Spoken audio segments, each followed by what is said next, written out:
Assalamualaikum warahmatullahi wabarakatuh. Ketemu lagi kita dengan Tok Wan Channel. Cincin tuan-tuan dan puan-puan sekalian, apa kabar? Luar biasa dalam suasana sekarang ini kita melihat suhu politik makin hari makin memanas tampaknya. Oleh kerana itu kita sebagai masyarakat merasa prihatin kadang-kadang kalau kita lihat dalam kondisi situasi dalam menghadapi pemilu 2024 ini. Ada gaya-gaya yang bermacam-macam, kemudian juga ada tren-tren yang kadang-kadang menjadi satu pertanyaan besar. Untuk itu kita ingin mengetahui sebenarnya tujuan pemilu itu untuk apa. Ini yang penting kita bahas pada hari ini. Tok Wan Channel memang sengaja mengundang dua orang pakar yang bisa memberikan pencerahan kepada masyarakat secara umum dalam rangka kita menghadapi pemilu yang sekarang sudah masa kampanye yang cukup mengasyikkan kita dalam pandangan-pandangan dan pemikiran-pemikiran para politisi yang ada di negara kita ini. Baik, saya mengundang dan mengharapkan pakar kita yaitu Randy Prayudha. Assalamualaikum Pak Randy. Waalaikumsalam. Bagaimana Pak Randy? Sehat. Pak Randy ini pakar politik, ya, apalagi sudah berwawasan internasional. Beliau saja berbalik dari Jerman ya. Luar biasa ini. Ini penting ini. Bagaimana pengalaman di luar negeri terhadap kondisi Indonesia pada hari ini. Ini juga menjadi perbandingan bagi beliau. Kemudian tak kalah penting juga kita mengundang seorang yang sangat kritis ini di Universitas Riau. Kalau Pak Randy ini dari UIR, Universitas Islam Riau, tapi yang satu ini Profesor Saktioto, yang tak asing lagi beliau ini adalah dosen MIPA di Universitas Riau. Assalamualaikum Pak Saktioto. Waalaikumsalam warahmatullahi wabarakatuh. Bagaimana? Alhamdulillah sehat. Ini Pak, kedua bapak-bapak kita ini akan memberikan pandangan dan pemikiran beliau terhadap melihat fenomena-fenomena yang terjadi dalam pemilu sekarang ini. Kita lihat ada gaya sekarang namanya gaya gemoy. Ini gaya gemoy ini maksudnya bergembira, tari menari. Ini yang terutama anak muda yang paling sedang ini. Ini apakah satu metode untuk menarik anak-anak muda supaya simpati atau sebaliknya? Gimana ini? Sedangkan ini sebetulnya tujuan pemilu itu pendidikan politik. Ingat, pendidikan politik. Kalau pendidikan politik itu memberikan kecerdasan kepada masyarakat dalam rangka untuk menentukan pilihannya. Tentu orang-orang yang tampil sebagai calon presiden ini memberikan gagasan pemikirannya ke depan dalam memajukan negara Indonesia ini ke depan. Tentu memberikan gagasan yang bersifat program-program apa yang akan dilontarkan ini. Jadi bukan tempat hiburan. Kalau tempat hiburannya tentu tempatnya lain lagi soalnya. Oleh kerana itu, bagaimana pemikiran ini supaya dapat kita serap, kita amati bersama-sama. Baik, saya persilakan Pak Randy Prayudha. Bagaimana Pak tren sekarang ini? Pandangan Bapak ini. Ya, pertama mungkin untuk saya melihat dalam kondisi konstelasi politik negara kita hari ini itu bergerak dalam tiga hal. Satu yaitu adalah polarisasi kekuasaan dalam pemilu, di mana ada terjadi tripolar. Kalau kita lihat mungkin di pasangan nomor urut 1, 2, dan 3. Yang kedua adalah kita melihat memang harapannya pemilu merupakan sebuah kontestasi ide dan gagasan. Pasang calon tadi, ya 3 pasang calon, ini memiliki melontarkan ide gagasan yang bisa dilihat oleh masyarakat. Dan yang ketiga, mau tidak mau adalah konteks dalam hal marketing politik. Maka setiap pasangan tentu memiliki strategi dalam menarik ide tadi ataupun mendapatkan dukungan. Nah, pertama hal yang ketika kita bincang polarisasi kekuasaan itu, kita melihat apa yang disampaikan oleh seorang penyair Jerman, Bertolt Brecht. Jadi dia menyampaikan bahwa buta yang paling berbahaya itu adalah buta politik. Karena kita tidak sadar bahwa harga cabai, harga kebutuhan pokok, dan munculnya misalnya dalam tanda kutip prostitusi dan juga hal-hal konglomerasi dan korupsi politik itu muncul karena aware kita, ketidakpedulian kita terhadap politik itu sendiri. Maka 2024 saya kira ini menjadi kata kunci poin bagi kita untuk pertama melakukan evaluasi terkait pada ketercapaian pada kontestasi politik terdahulu di 2019 tuh. Jadi 2024 ini adalah bentuk dari mana atau bagaimana masyarakat melihat hal itu. Pertama mungkin yang ingin saya sampaikan dalam hal ini yaitu adalah ini adalah sarana nih, edukasi politik kita kepada masyarakat bahwa pemahaman kita tentang politik it's not talk about for power, tidak hanya bincang tentang kekuasaan. Mungkin setidaknya beberapa ahli politik, kalau kita mengambil Gabriel Almond misalnya, itu mencoba menjelaskan sistem politik itu dalam beberapa definisi politik. Saya kira setidaknya ada hal yang harus kita cerdaskan kepada masyarakat bahwa politik itu nggak hanya melulu apa yang dikatakan oleh Paul J. Robeson tentang how to get and survive for power tadi. Padahal politik itu juga disampaikan oleh Aristoteles misalnya tentang asosiasi kebaikan bersama untuk tujuan bersama. Maka sejatinya dalam konteks ideal, pemilu itu adalah bagaimana cara kontestasi ide tadi untuk menyampaikan kebaikan bersama bagi masyarakat.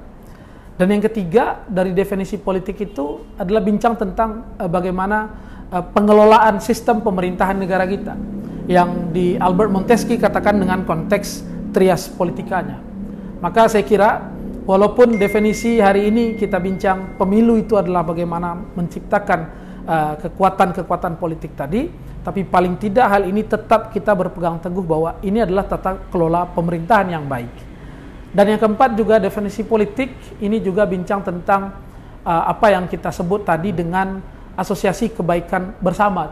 Jadi memang pesan-pesan ini harus sampai di relung-relung masyarakat kita, baik dari level elit sampai pada level proletarian atau proletar bawah gitu. Kenapa? Karena memang nanti saya akan kaitkan ketika kita bincang Gemoy tadi, kita bincang pada level perilaku politiknya masyarakat kita. Dan yang kelima, bahwa politik itu bincang tentang konflik. Jadi saya kira sah-sah saja ketika konflik itu ada. Karena memang politik itu bincang tentang scarcity, sebuah kelangkaan. Ketika sebuah kelangkaan terjadi untuk menjadi presiden itu karena satu orang dan wakil presiden, maka setiap orang berebut untuk bagaimana mendapatkan kekuasaan tadi, dan tentu salah satunya akan terjadi konflik. Baik Pak Randy, lalu kita tahu bahwa pemilu itu adalah pendidikan politik, memberikan satu kecerdasan berpikir masyarakat terhadap gagasan-gagasan, program-program yang disampaikan oleh calon presiden, sehingga masyarakat merasa nanti apakah gagasan dan pemikiran ini sesuai dengan keinginan masyarakat. Kayak itu kan ya. Nah ini yang tidak dirasakan. Jadi kalau dibawakan kepada hiburan, kemana larinya nanti ini? Apakah hiburan itu sekedar untuk menarik masa datang saja, atau dengan waktu yang sangat terbatas tadi itu bisa berhasil dia untuk menyampaikan pemikiran-pemikiran terhadap ke depan itu? Ya, karena sekarang adalah masuk pada masa kampanye politik, maka kami melihat tuh yang pertama bahwa setiap pasang calon itu memiliki strategi politiknya masing-masing untuk menggait suara ataupun atensi daripada masyarakat. Nah, kalau misalnya kita lihat pasangan urut 1 misalnya, ini bincang tentang bagaimana konstruksi mengenai ide dan gagasan yang dibangun dari sisi perubahan dan diskusi, bisa saya lihat. Di pasangan nomor urut 2 misalnya kita bincang tentang Gemoy tadi gitu tuh ya. Kalau saya melihatnya bahwa ini adalah beberapa poin yang harus diubah mindsetnya nih tuh. Pertama, mau tidak mau pasangan nomor urut 2 misalnya Pak Prabowo itu berada pada level mungkin umur yang sudah tidak lagi muda. Saya tak mengatakan tua, tapi sudah tak lagi muda gitu tuh. Sehingga bagaimana cara treatment yang bisa dilakukan untuk menarik atensi daripada perilaku pemilih muda? Karena sekarang generasi milenial X, Y, dan Z ini punya pendekatan treatment yang berbeda. Nah, pola cara salah satunya saya kira adalah joget gemoy tadi tuh. Jadi itu cara salah satu, dan kalau mengutip apa yang dikatakan oleh Bang Ruslan Sulaini juga misalnya ini terjadi organik gitu ya. Walaupun memang satu sisi saya kira ini menjadi marketing politiknya tadi, dan yang kedua adalah bagaimana membuat politik itu sebagai sesuatu yang ceria gitu ya, sesuatu yang dikatakan misalnya bincang tentang bagaimana pemahaman itu bisa masuk dengan masyarakat. Kenapa? Karena memang satu sisi demokrasi hari ini mau tidak mau kalau kita lihat dari 3 pasang calon, kita bedah satu-satu, pasangan nomor urut 2 pernah pertama mungkin memiliki latar belakang militer misalnya. Yang kedua misalnya ditakutkan, ini kan dalam tanda kutip gitu ya, ditakutkan misalnya nanti tidak demokrasi lagi nih kita, sehingga cara gimmick dengan gemoy tadi dengan konteks yang santuy dalam marketing politik yang ditampilkan itu untuk memberikan sebuah pandangan citra, perbaikan redesign citra kepada publik, bahwa opini publik melihat bahwa pasangan nomor urut 2 ini tidak seperti yang ditakutkan. Nah, inilah yang dimainkan dengan sehingga bagaimana menarik suara-suara milenial. Merubah apa ya? Merubah redesign citra tadi. Iya, betul. Saya melihatnya lebih arah ke sana. Iya. Karena memang ada cara-cara yang dilakukan gitu ya. Atau sebaliknya enggak, mungkin beliau sudah begitu berumur, ya mungkin dari sampai gagasan itu gagasan yang apa juga itu kan, yang sudah disampaikan dulu gitu kan. Iya. Jadi saya kira poinnya tadi adalah sebenarnya karena ini kita bincang pada masa kampanye tadi, kontestasi ide dan gagasan tadi. Nah, cara salah satunya menariknya adalah dari hal-hal yang paling simple tadi gitu. Jadi ditarik dengan hal yang sangat sederhana, gaya yang dengan lebih gaya yang lebih dalam tanda kutip, walaupun saya ingin menyatakan bahwa tentu elaborasi kecerdasan politik, pendidikan politik yang kita sampaikan bahwa masyarakat tidak juga terlalu butuh dalam hal yang nari-narian saja, tapi juga tentu harus ada kontestasi, sekali lagi ide dan gagasan, karena terkait pada visi misi dan tujuan sasaran serta program yang bisa ditawarkan kepada masyarakat dalam tanda cepat waktu 1 tahun kepemimpinan, 2 tahun dan 5 tahun, agar ada terjadi perbaikan dan terjadi perbaikan yang baik misalnya dalam kontestasi di negara kita gitu. Oke Pak Randy, baik. Ini saya ingin bertanya dengan Pak Setioto. Ini gaya Pak ya, Pak Setioto. Ini gaya Pak paslon nomor 2 ya. Ini kan sudah berubah. Kita tahu Pak Prabowo orang militer, dan dulunya dia ini dalam kampanye nampak ya emosionalnya tinggi ya, ingin melakukan perubahan dan sebagainya. Tapi dalam pemilu sekarang ini dia merubah gaya. Nah, ini apakah berkaitan tak dengan pasangan beliau ini? Dalam rangka tadi bagaimana kena pasangan beliau ini, wakil ini kan anak muda ini, dianggap mewakili anak muda. Nah, apakah ini salah satu tren juga dalam menarik ini, sehingga gagasan-gagasan itu tidak perlu dikemukakan, karena apapun yang disampaikan itu sudah pernah beliau sampaikan mungkin itu ya. Jadi tidak ada hal yang baru gitu. Mungkin dengan gaya inilah untuk menarik generasi muda, maka dengan wakil sekarang ini cukup memberikan kesan agar bisa membawa menarik anak-anak muda untuk bisa memilih paslon nomor 2 ini. Gimana Pak? Silakan. Ya, baik. Terima kasih Pak Wan. Saya ingin menarik ke belakang. Kalau dalam pemahaman Islam itu kan halalan thayyibah. Halal itu sah, berarti dalam kebenaran, thayyibah itu baik. Tapi kemudian ketika pihak-pihak di dunia ini berpikir lebih rasional dan ingin kepentingan kebebasan itu lebih banyak, sehingga mereka mengalirkan makna politik itu berubah menjadi dalam naungan pelindungan filsafat. Nilai-nilai filsafat dan politik itu ada 2, satu rasional dan satu lagi emosional. Tapi karena emosional ini di daerah Indonesia khususnya itu lebih tinggi dibanding rasional, jadi dikemaslah emosional itu lebih tinggi. Nah, apa yang terjadi ketika proses evolusioner politik itu masuk ke Indonesia, kemudian lahirlah berbagai macam politik yang diuji coba. Ada politiknya promosi, politiknya teknologi, politik berbagai macam cara untuk mengambil kepentingan. Harapannya kepentingan itu diperoleh. Nah, dalam pemilu ini kan yang paling mencuat itu kan presiden. Karena ini paling strategis, puncaknya dengan 3 paslon itu. Nah, yang muncul adalah semua berkeinginan menang. Disinilah pendidikan politik yang sudah jauh sebetulnya dari cara berpikir yang dahulunya politik. Sebenarnya yang mereka raih itu adalah program, bukan orangnya. Di Swiss itu malah perang program, tidak tahu siapa presidennya. Nah, kalau kita terbalik, tidak perlu program itu, tapi karismatik orang dominan. Nah, ketika sumbernya pun sudah mengalami gangguan, kalau saya katakan gangguan tanda petik, metodenya juga mengalami gangguan. Di mana sumber mengalami gangguan? Ketika seseorang akan terjun dalam dunia politik, mestinya dia sudah mengerti dunia politik. Nah, artinya untuk menjadi seorang presiden tentu jenjang kehidupan politiknya itu dari kepemimpinan itu kan sudah ada. Nah, ini kan tidak mungkin tiba-tiba seseorang ingin menjadikan sesuatu itu menjadi pemimpin tanpa ada track record kepemimpinan. Sangat dangkal saya kiranya kalau memaksakan diri seperti itu. Walaupun dalam hukum Indonesia tidak menyatakan salah, tapi dalam norma dan etika tidak sesuai. Dalam Islam kita mengenal seseorang itu setelah akhir balik boleh dia nikah. Tapi kan pernikahan dini itu tidak sehat. Artinya halal, sah, benar, tapi tidak baik. Artinya apa? Kematangan usia Rasul untuk nikah itu usia 25 tahun. Bukan di usia akhir balik yang hanya 15 tahun. Nah, ini adalah salah satu sumber yang dimunculkan ketika kita lihat sumber untuk menjadi seorang menjadi kewenangan memiliki kekuatan sebagai penguasa itu. Kemudian gangguan yang kedua adalah metodologinya, proses untuk mencapai tujuan kepentingan tadi. Salah satunya kampanye, pemilu. Nah, ini kan politik yang dimunculkan adalah dengan saya sampaikan tadi, ada politik promosi, ada politik komunikasi, ada politik teknologi.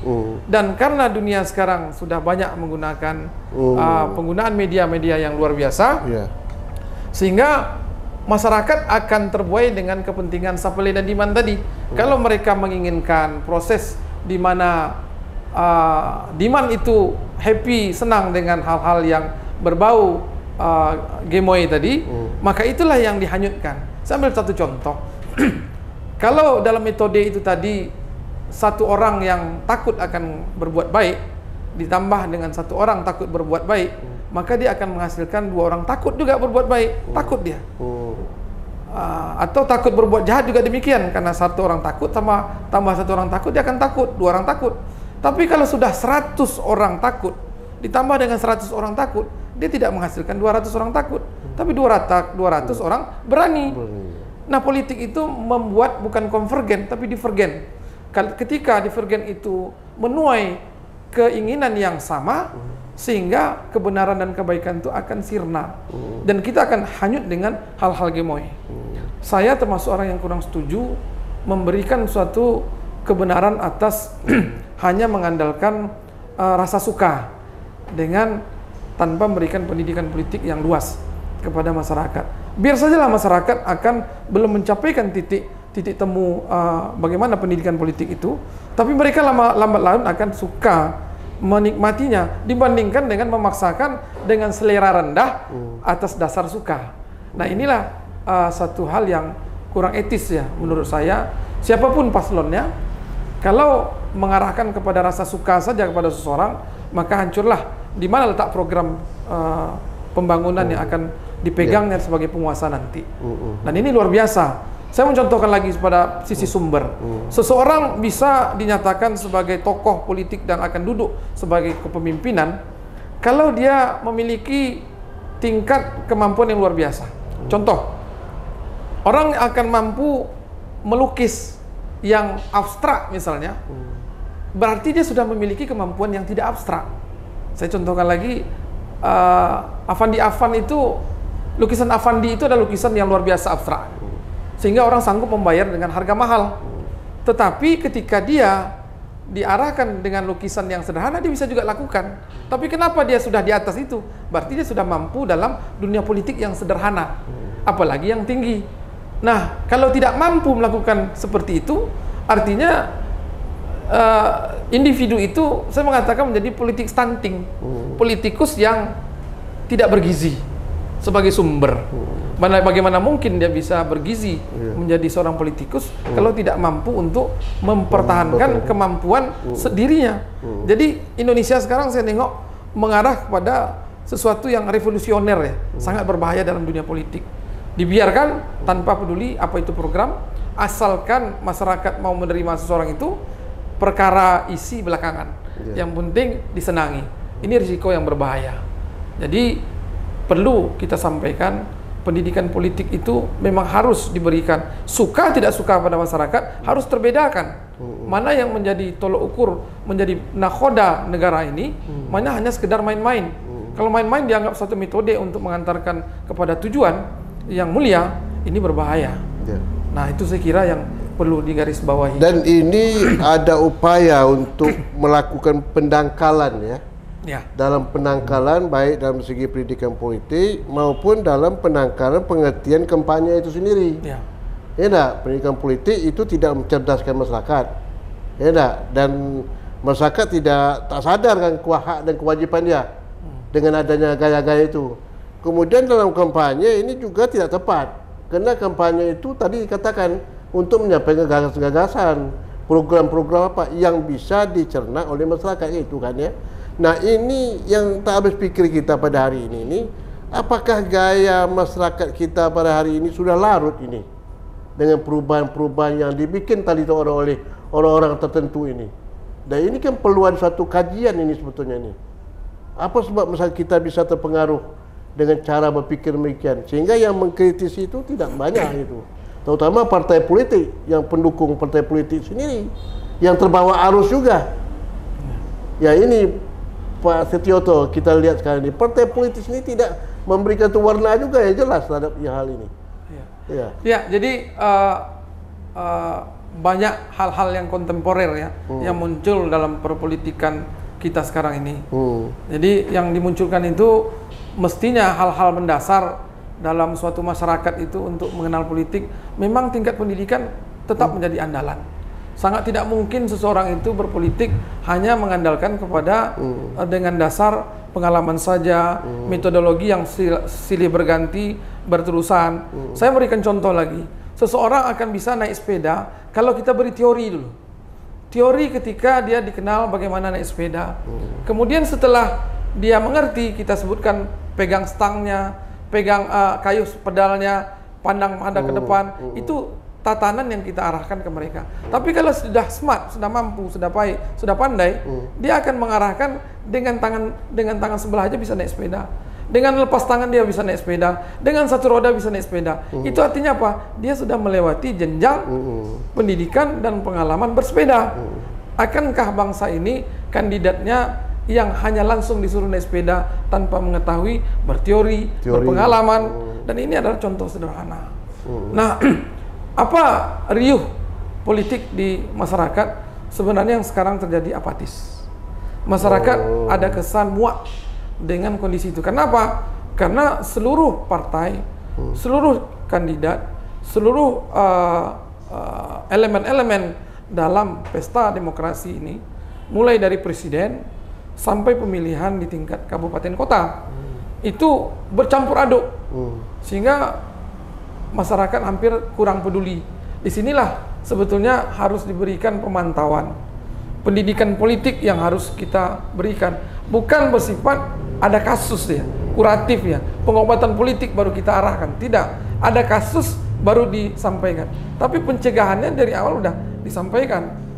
Hanya saja media lebih suka pengobatan politik dibanding pencegahan politik. Nah, itu yang terjadi. Baik, Pak Setioto. Kemudian Pak Randy ya. Ini apa namanya, saya lihat kondisi politik negara kita ini disesuaikan dengan selera nampaknya, selera para pelaku, bukan melihat kepada realitas masyarakat kita secara umum gitu ya. Dulu kan tren adanya jangan politik identitas, itu kan dalam rangka itu juga kan, Sedangkan masyarakat kita tahu bahwa dari berbagai golongan, agama, kan mereka kan punya identitas masing-masing ini kan. Tapi itu diisukan jangan politik identitas itu. Sekarang kita juga bahwa pemilu itu harus gembira. Jangan dibawakan masyarakat ini kepada pemikir-pemikir yang serius gitu kan.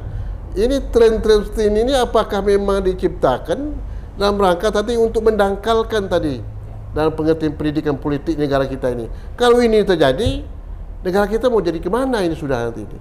Coba lihat tokoh-tokoh kita dulu. Saya lihat dulu Pak Nasir, Soekarno, Sahril. Kan mereka mengadu pemikiran-pemikiran waktu itu. Ya, mengapa ini tidak lahir lagi? Kok timbul yang seperti ini Pak Randi? Bagaimana pandangan Pak Randi sebagai orang politisi mengamati kondisi bangsa kita dalam pendidikan politik pada hari ini? Gitu. Saya bergerak pertama kalau ada tagline itu kan, untuk anak kok coba-coba. Sama untuk negara pun tidak boleh coba-coba sebenarnya. Jadi memang ketika kita bincang apa yang Atuk sampaikan tadi, itulah yang terjadi bahwa politik itu dinamis.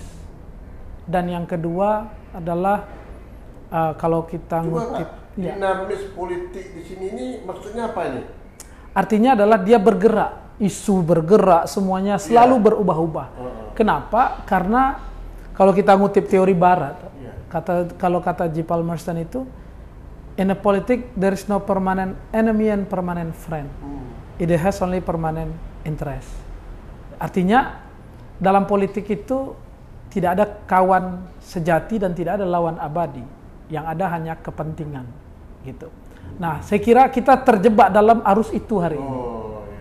Sehingga kepentingan yang dinamis tadi mengakibatkan polarisasinya selalu berubah-ubah gitu. Padahal yang ingin kita sampaikan bahwa saya mengutip ada iseng-iseng tadi sebelum ke sini baca satu jurnal tuh. Konsep bagaimana Lee Kuan Yew membangun Singapura dengan ala Singapuranya. Dan itu berhasil gitu. Kenapa tidak kita membangun demokrasi itu ala negara kita gitu. Yang notabene misalnya kalau kita mengadopsi dari Barat misalnya 100%, ya ada beberapa hal yang mungkin tidak akan tepat untuk di negara ini. Karena negara kita itu bahwa kalau di Barat misalnya ada konsep sekuler dan yang lainnya, sedangkan kita ada nilai-nilai bersama yang kita pegang. Maka saya ingin menyatakan bahwa kembalikan lagi seperti kata Prof. Saktioto tadi bahwa politik itu yang pentingnya adalah kita bincang ide, gagasan, program.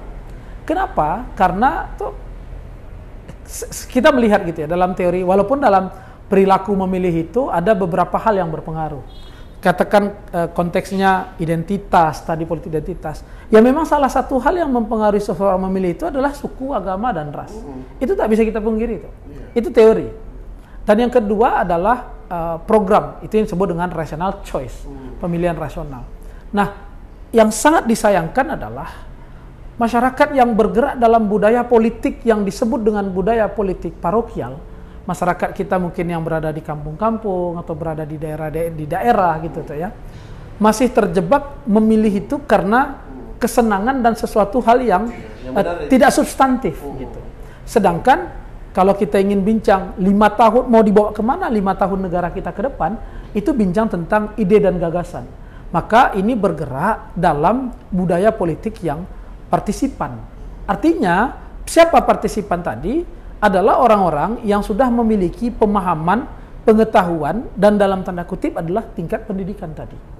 Maka dari hal itu, virus kebaikan inilah yang harusnya kita berikan kepada masyarakat, karena pemilihan dalam konteks 5 tahun ke depan yang akan kita lakukan di 14 Februari 2024 ke depan, itu adalah bincang tentang bagaimana kita mengenal visi, misi, program, dan sasaran daripada setiap calon.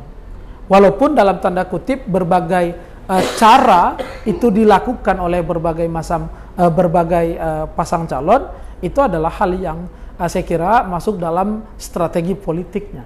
Tapi dalam ranah pertemuan kita di kontennya Tok One Channel ini, sekali lagi ini adalah wadah pendidikan politik kita kepada masyarakat bahwa memilih itu dalam tanda kutip yang diperhatikan tentu adalah visi misi. Karena di negara maju orang berbicara tentang pemilihan baik presiden dan yang lainnya, yang dijual adalah visi misi dan tujuannya. Kalau kamu jadi presiden, apa program prioritas yang akan dilakukan? Itulah yang diperdebatkan. Sehingga pemilu itu adalah kontestasi ide dan gagasan, bukan pemutusan hubungan silaturahim tadi itu. Nah, di negara kita baper ini yang tak tahan. Pemutusan silaturahim ya, ribut sana ribut sini. Saya kira itu hal yang biasa ketika bincang kontestasi ide. Bagaimana ide ini dijual dalam tanda kutip sehingga masyarakat melihat, dan masyarakat yang memilih dia memiliki dasar untuk memilih. Jadi salah satu dasarnya tentu adalah pada dasar ide dan gagasan yang dijual tadi. Gitu. Sehingga itu perilaku pemilih tadi.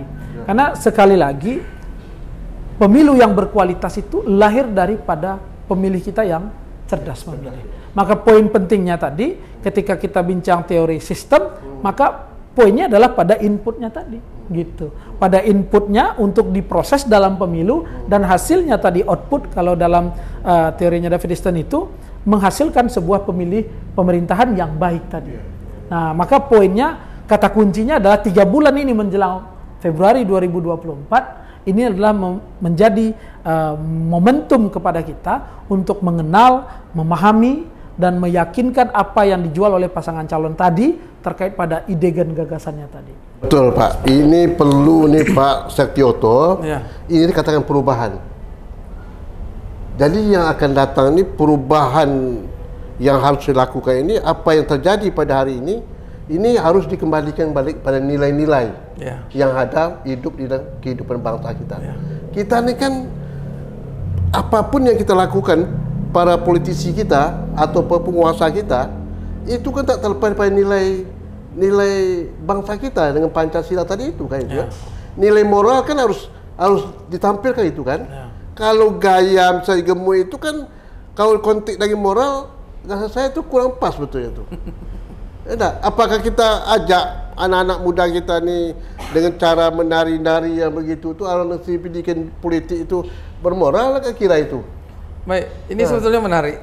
Pertanyaan sederhana, saya setuju nggak Gemoy atau tidak, kan itu? Nah, dari jawaban saya ini bisa nanti dilihat.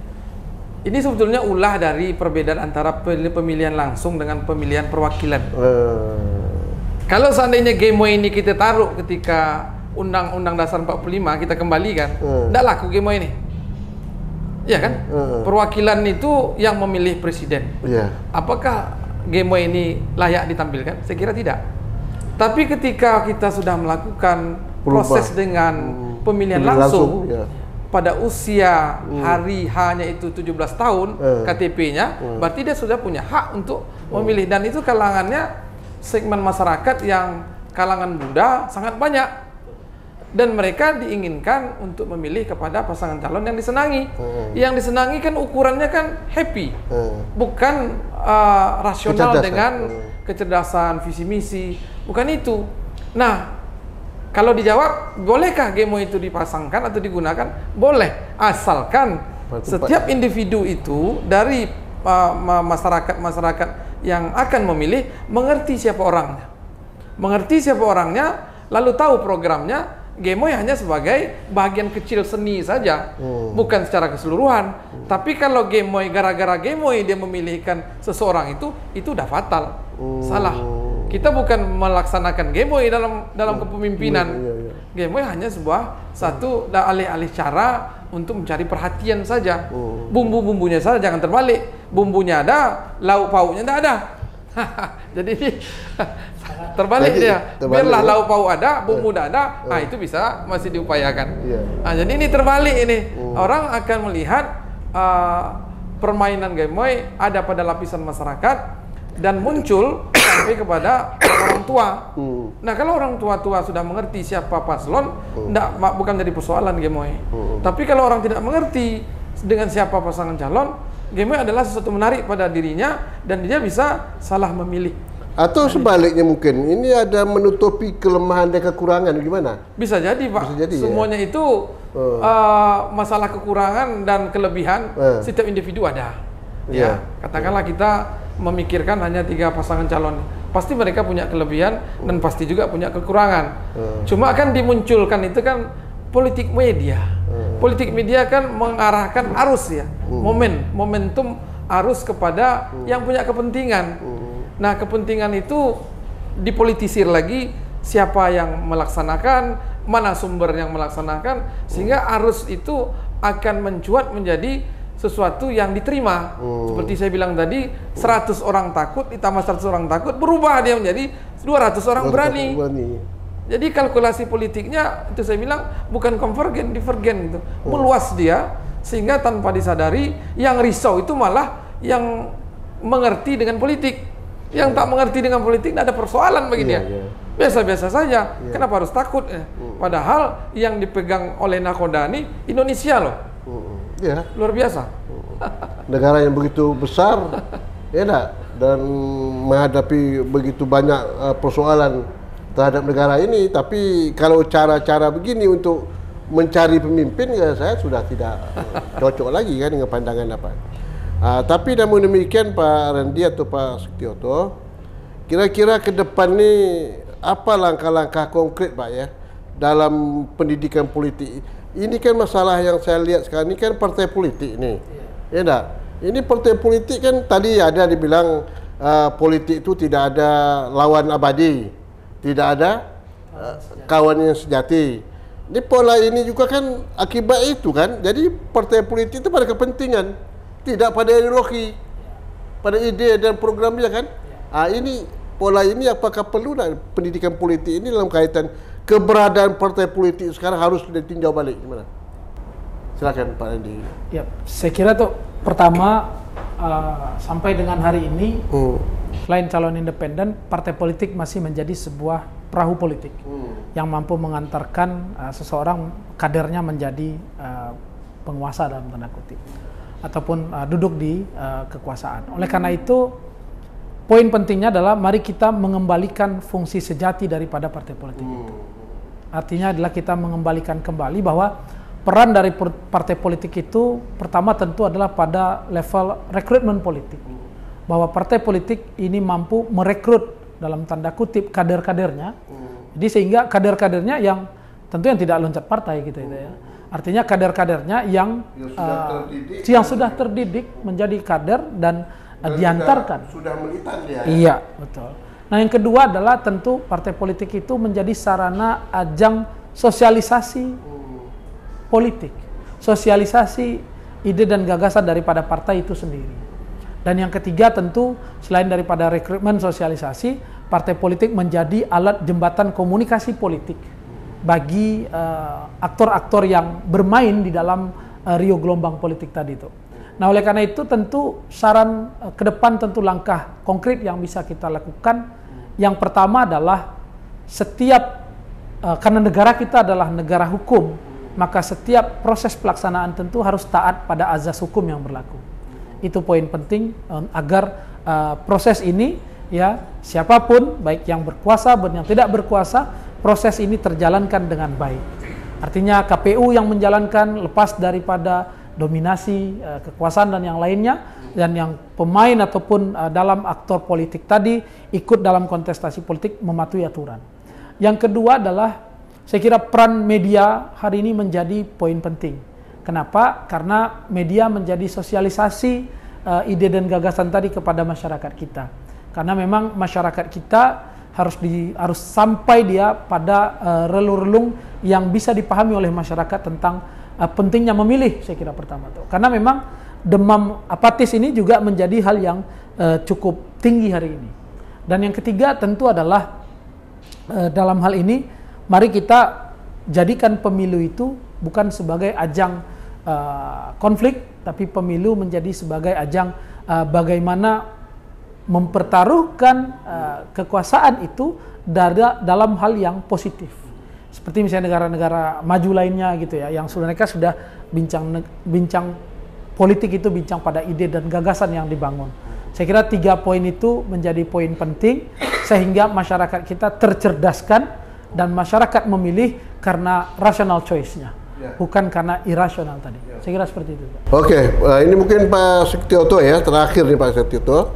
Dari kesimpulan apa yang saya disampaikan oleh Pak Randy tadi itu, ya, untuk yang kedatang perlu ada suatu perubahan sikap partai politik ini. Ya. Sekarang kan kita lihat partai politik ini tak jelas ini. Masakan calon yang begitu apa, yang tidak jelas ya, tak jelas itu kan ya, alih-alih tampilkan langsung. Sedangkan partai politik ini punya ketua umumnya, punya kader-kader yang sudah militan, tapi ini tak muncul. Kan satu keanehan ini kan. Sedang muncul itu yang lain gitu kan. Yang juga tadi dikatakan dia tidak merasa dia dibina selama ini, pendidikannya tak jelas. Kemudian lagi dia ini apakah sudah layak atau tidak. Kan ini kan tidak menjadi ukuran sekarang ini. Kena menarik perhatian tadi itu bagaimana dia mendapat kekuasaan. Ini bagaimana nih Pak? Pak? Saya menyimpulkan ya. Pertama karena saya orang eksakta, pikirnya paling sederhana. 23 tahun reformasi sampai hari ini sudah cukuplah memberikan contoh dan pembinaan politik bangsa ini. Ternyata menurut saya adalah gagal. Kenapa gagal? Karena mestinya partai berdiri dari 48 partai dulu berubah menjadi 24, berubah menjadi 12, tahu-tahu naik lagi jadi 24 partai. Nah, sangat luar biasa perubahan fluktuasi yang tinggi, dan diantara pasangan-pasangan tokoh-tokoh politik berpindah-pindah satu sama lain, antar partai merger satu sama lain, berpisah juga satu sama lain, itu menunjukkan bahwa identitas partai pun tidak jelas sampai hari ini. Kesimpulan yang didapat dari hal itu adalah kembali ke Undang-Undang Dasar 1945. Kenapa? Kalau dulu ditakuti karena MPR, jadi kalau lumbung padi ada tikus, jangan lumbungnya dibakar. Jadi kalau persoalan MPR pada masa dulu adalah zaman Soeharto yang salah, itu kan orangnya, bukan undang-undang dasarnya. Jadi kenapa harus begitu juga? Karena ini udah pengalaman 23 tahun, ternyata gagal juga. Kembalikan saja ke Undang-Undang 45, kembali kepada MPR, itu akan lebih baik. Dan sehingga kalau MPR kan kita bisa memilih itu secara selektif ya. Ya, sekarang kan masyarakat sudah mulai dewasa, media sudah tahu, informasi semua sudah cepat. Nah, itu dia. Itu satu keputusan saya. Kesimpulan kedua, keputusan itu adalah kita harus mencontoh negara maju. Kita ingin maju, tapi tidak mau mencontoh negara maju. Saya kira salah. Kalau ingin memperbaiki diri, 5% kah kita ingin maju baru?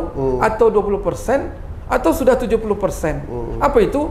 Jadilah bangsa yang masyarakatnya profesional. Jangan berlatah kalau kita tidak ahli pada dunia ekonomi, disorong juga mik itu kepada orang ahli ekonomi. Disorongkan juga pada ahli politik, dia sorongkan ahli budaya. Jadi masyarakat kita ini alergi dengan orang profesional. Negara maju adalah negara profesional. Apabila dia tidak suka dengan politik, dia tidak akan komentar. Tetapi kita hadir hari ini memberikan pendidikan politik, membedakan bagaimana pengalaman sejarah 25 tahun, bagaimana keadaan negara maju, sehingga mereka bisa eksis dengan kebaikan dan kebenaran, mendapatkan calon-calonnya, walaupun di situ juga ada kekurangan, itu pun toh tidak juga sempurna. Nah, kita tidak nampak, jangankan sempurna, mendudukkan, mengkokohkan saja siapa menjadi calon pun hiruk pikuk partai yang beriak sana sini, tarik menarik ya. Calon-calon akhirnya dapat simpul-simpul yang kata orang saking banyaknya memilih tebu dapat buku tebu. Nah, jadi ini yang saya khawatirkan, menimbulkan sesuatu yang kurang baik ya. Apalagi dan juga kurang benar. Jadi pandangan ke depan itu saya berharap cukuplah pada saat ini nanti untuk yang akan datang kembali ke Undang-Undang Dasar 1945. Baik Pak Setioto, ini penutup ini benar ini. Ada gagasan sekarang ini, mari kita kembali kepada Undang-Undang Dasar 45 sebagaimana yang telah dirumuskan, disepakati pada tanggal 18 Agustus 1945 yang lalu. Karena Pancasila atau Undang-Undang 45 itu sudah rumusan yang sangat baik dan sangat memberikan warna tersendiri bagi bangsa kita oleh para pendiri negara kita. Cuma kita tadi betul kadang-kadang kena ada kelemahan dan kekurangan, lalu ini dirubah. Akibatnya apa yang terjadi? Pada hari ini akibat reformasi itu bermacam-macamlah fenomena yang terjadi yang tidak sesuai dengan nilai-nilai apa yang kita pahami dalam kehidupan bangsa kita, yaitu Pancasila. Baik, encik-encik, tuan-tuan, coba diamati, dipikirkan, dan jangan kita diam dan apatis. Mari kita lakukan perubahan dalam pemilu, pemilihan presiden, wakil presiden yang akan datang ini. Jangan kita tidak ikut memilih, kita wajib memilih pemimpin yang betul-betul bisa membawa satu perubahan dan kemajuan bagi bangsa kita yang akan datang. Jangan lupa like, share, and comment, dan subscribe. Terima kasih. Wassalamualaikum warahmatullahi wabarakatuh. Waalaikumsalam warahmatullahi wabarakatuh.